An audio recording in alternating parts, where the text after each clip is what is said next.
गीता की बारात यहाँ आई थी और जो कुछ हुआ उससे आप लोग भली भांति परिचित हैं।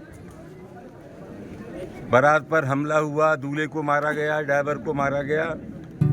48 वर्षों की शैक्षणिक उत्कृष्टता के साथ 23 से भी ज्यादा प्रमुख बीटेक प्रोग्राम्स और 600 से अधिक अंतर्राष्ट्रीय छात्रों के साथ विज्ञान डीम्ड टू बी यूनिवर्सिटी देश की बेहतरीन यूनिवर्सिटी में से एक है।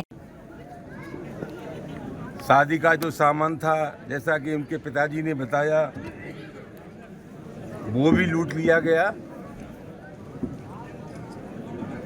तो घटना अत्यधिक दुर्भाग्यपूर्ण है। उसके दो हिस्से हैं।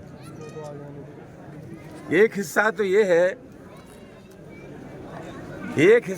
है कि कुछ लोग अभी भी अपनी मनोवृत्ति से समझौता करने को तैयार नहीं है।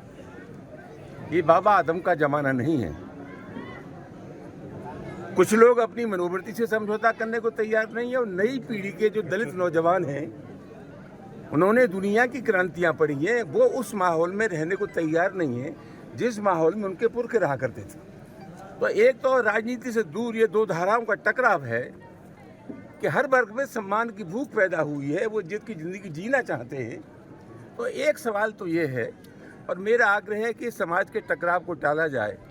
मेरी उन लोगों से का आग्रह है कि उनमें सद्बुद्धि आए और वे सोचें कि वो ज़माना 150-200 पुराना ज़माना नहीं है। ये 21वीं शताब्दी में हम लोग रह रहे हैं और यहाँ सब लोग सम्मान की ज़िंदगी जीना चाहते हैं। एक पक्ष तो इसका ये है कि समाज की मनोवृत्ति बदलनी चाहिए। दूसरा बात ये है कि पूरे उत्तर प्रदेश में ताबड़तोड़ घटनाएं हो रही हैं। अक़लियत के लोगों पर अत्याचार की, पिछड़े और दलितों पर अत्याचार की, और ये घटनाएं होने के बाद जो संदेश देना चाहिए सरकार को कि साहब हम प्रभावी कार्रवाई कर रहे हैं, वो संदेश कहीं से जा नहीं रहा है। लग ये रहा है कि जो आपराधिक प्रवृत्ति के लोग हैं, उनके ये मन की सरकार है, दिल की सरकार है, उनकी मनोवृत्ति की सरकार है, उनके जहनीत की सरकार है।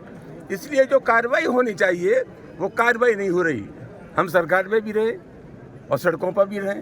हम सरकार के मिजाज को जानते हैं। सरकार का इकबाल काम करता है, सरकार का खौफ काम करता है। योगी सरकार का कोई इकबाल नहीं, कोई खौफ नहीं है। इसलिए जो आपराधिक प्रवृत्ति के लोग हैं, उनके लिए दिल की सरकार है, उनकी मुफीद सरकार है। स्थिति बहुत दुर्भाग्यपूर्ण है।